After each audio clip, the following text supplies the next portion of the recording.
Nice enough for the... I can't speak English, Jesus. You're doing great. Blah, blah, blah, blah.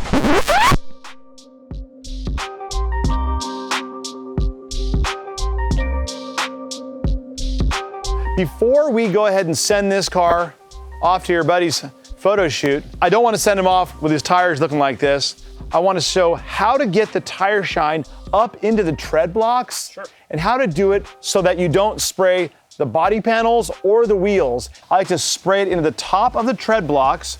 I like to pull the trigger hard and move the bottle while I'm spraying it so that I can get this product into the top of the tread blocks real consistently. Now this little guy is called a Pro Tire Sponge. I'm gonna spray just a little bit into that, and then I'm gonna go ahead and level this off. And you're gonna love how the rich, dark color looks on the tire. You're gonna notice that it's not crazy high gloss. You also notice that I didn't waste the paint and I didn't waste the wheels with a whole bunch of tire shine. That's not the point.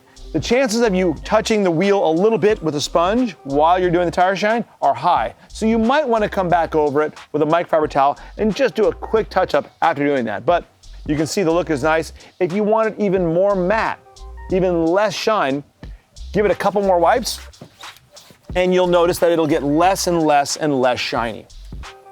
So when you're using the tire shine, remember, a little bit goes a long way.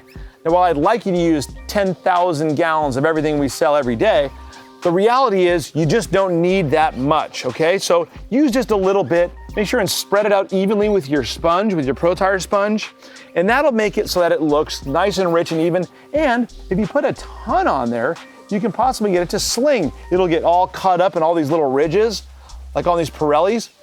But if you have just the right amount of tire shine on there, there'll be nothing left over to sling, and it'll just look perfect like this tire looks right here.